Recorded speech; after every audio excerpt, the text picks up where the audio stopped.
Hello, and welcome to another basketball edition of the Adrienne Ross Show. Hey, be sure to hit the subscribe button, please. If you have not done so, we are over 16,000. That's a really good thing. So subscribe and like and tell your friends about the Adrienne Ross Show. Listen, I hope you're ready for an adult conversation today because I'm going to let you in on a secret. We have seen throughout the WNBA season that Caitlin Clark has had to withstand a lot of what people may call haterade. There's a lot of disdain for her. And we even saw it in the game on Sunday when Noelle Quinn, coach of the Seattle Storm, got upset and got all up in Coach Christy Sides' grill. That wasn't about Christy Sides. That was about her team getting, as you all say, cooked by Caitlin Clark. Okay? And we also saw Skylar Diggins-Smith appear to speed up a little bit so she could bump into Caitlin. Okay? That's just a little bit of the stuff that Caitlin Clark has had to deal with, of comments that have been made. So why? I've heard people say, why is there such disdain for her? How can anybody dislike someone who is obviously phenomenal at her game and helps the whole league? What's the deal? I'm going to tell you the deal. First of all, I'm going to tell you what's a reason behind that, a few reasons behind that, but they're not the main reason. So let's go over some reasons, then I'm going to just tell you the truth about the real reason. I'm going to let you in on the secret. Race does play a factor. Before the WNBA season started, before the draft, during the tournament, the NCAA tournament, I did a video. You should check it out. It's called What If Caitlin Clark Were Black? Okay? So her being white is a problem for some people. And I'm not just talking about black people. I'm talking about even white people.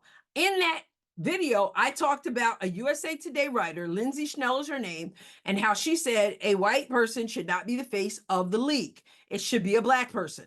And there are people who feel that way. Think about Coach Shell Reeve, coach of the Minnesota Lynx, coach of the USA Women's Basketball, her shirt, Black Girls Rock or whatever it said. There are some people who feel that way. Now, you're going to say that makes no sense. Diana Taurasi, they call her the GOAT. She's white. You're going to say there's Breonna Stewart. You're going to say there's Sabrina Ionescu. They seem to be accepted. Yeah, but let's be real. They ain't from Iowa. Caitlin is white, okay? So being a white girl or white woman, however you want to say it, from Iowa plays a factor in some people's minds. And I'm not just talking about black people. There's a lot of that going on out there too. I know I face the pressure. I face the pressure of people who think I'm not supposed to like Caitlin Clark because she's white. So there's a media that kind of goes along with that.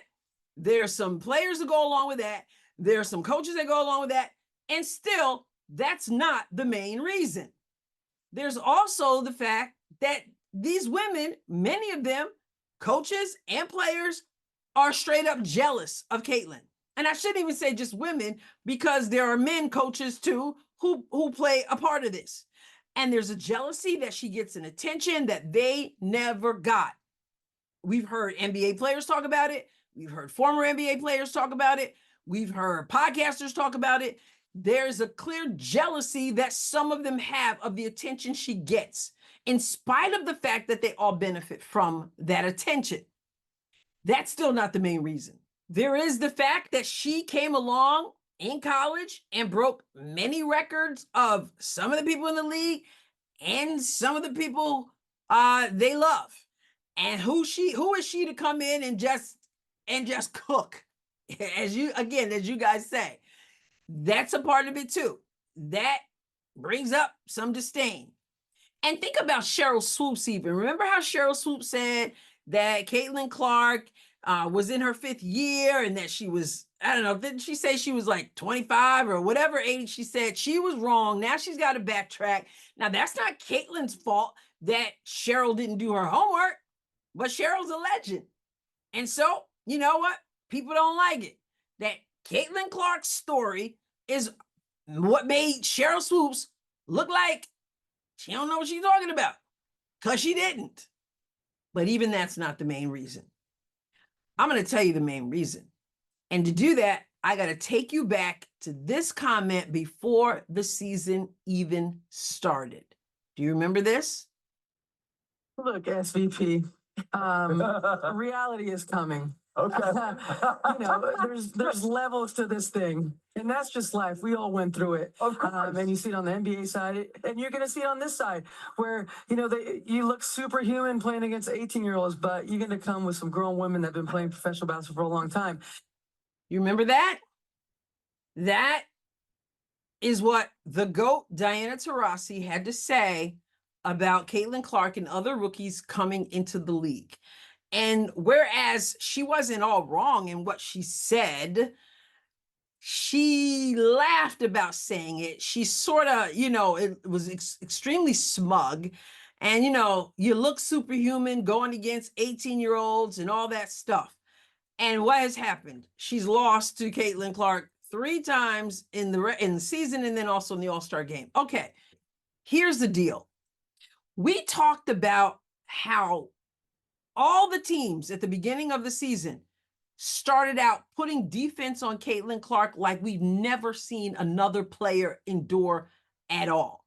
The way they wanted to defend her 94 feet, double team, triple team, traps, all the stuff that she went through, nobody else went through. I watched that at the beginning of the season and I'm thinking, okay, she's a rookie. She's supposed to have such a huge learning curve. She's supposed to be coming up against reality. And yet before one game even comes, everybody is playing her like she had already won 6 championships. Everybody's playing her like, what, if I'm a player, as a person who loved playing defense and prided myself on defense, I would have been insulted if my coach had said, okay, we need 2-3 people on her. I would have been like, wait, coach, I play defense. That's what I do. I take pride in my defense. I'm a good defender. Let me at her. They never even gave it a shot. They had 2-3 people on her from the jump. Who does that? I'm going to tell you something. I don't believe that was the plan from the beginning. I don't believe every single team from the beginning intended to play Caitlin Clark in that way. Before she'd ever played one game or ever won one game, I should say, you're already doing that. Didn't even see if your defenders could actually defend the rookie. I'm telling you that wasn't the plan. When Diana Taurasi uttered those words, it was a dog whistle. Whether she intended for it to be or not, it was a dog whistle that went out to every team in the league. And when Diana Taurasi, widely considered the GOAT, although I say that's arguable, but widely considered the GOAT in this league, hardcore Diana Taurasi, when she said what she said, that Caitlin Clark and other rookies, but we're zoned into Caitlin Clark as they were. When Caitlin Clark is coming into the league and you open your mouth and say, she coming against some grown women. We've been playing in this league. In other words, we are all that, and even laughed at the idea of them coming in and appearing superhuman. That's the dog whistle. Now what? Now every team in the league has the assignment, again, whether Diana Taurasi intended for it to be or not, that was the dog whistle that said, we're going to play her right from the tip of her first game like we've never played anybody before. Why? Because it is our mission to prove Diana Taurasi right. When she uttered those words, now we've got to prove her right. And so we saw something we've never seen before. And what has Caitlin Clark done throughout her entire first season of the WNBA? She has broken records. She has set records. She has done things quicker than any player has ever done. And what does that mean? This is the core of what they can't stand about Caitlin Clark, because she, in essence, proved Diana Taurasi wrong. And in so doing, in her dominance in this league, she has revealed the weakness in this league. See, heretofore, they wanted us to believe that they were so amazing, but they just weren't getting the attention. They just weren't getting the eyes, but they really are the best in the world. And I'll be the first to say what I've said many times. There are some great players in the WNBA, but Caitlin Clark revealed that they ain't as good as they think they are. And by her dominating, she reveals their weakness.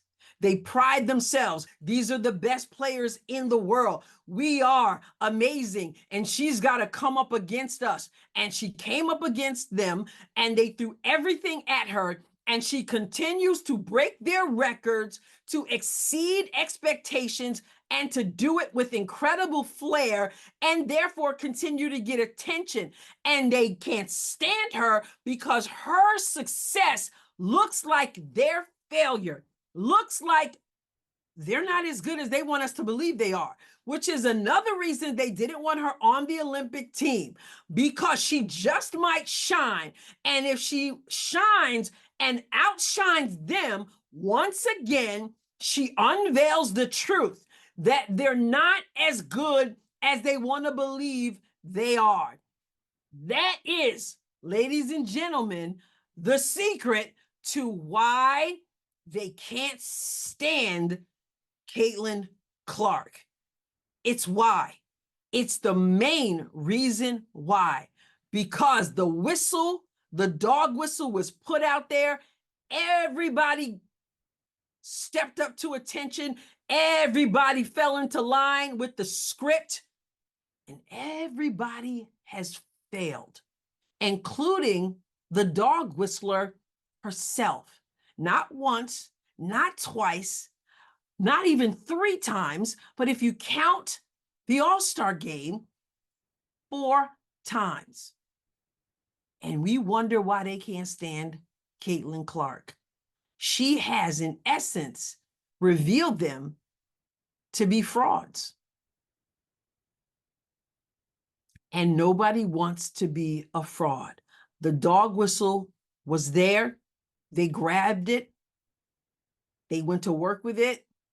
And at every turn, Caitlin Clark proved that they are not who they say they are, and that she is what all the people were saying she is. She's not, I heard Shannon Sharp say, she's not the white hype, he said. She's the real deal. This ain't hype. This is the real deal. And she came with it as a rookie, and she continues to dominate, which manifests their weakness once again. Yes, there are great players in this league, but so great that even throwing the kitchen sink at Caitlin Clark, they can stop her, can't stop her. And that turns their stomach. Not just players, not just coaches, but even the media, because the media, as I've said many times, have an agenda, whether sports, whether politics, whatever it is. And Caitlin Clark has crushed it at every turn. So there you have it. I let you in on a secret. You can let me know what you think, but remember, I'd like for you to subscribe to the channel. I'd like for you to hit the like button, and God willing, I'll catch you next time. God bless you abundantly.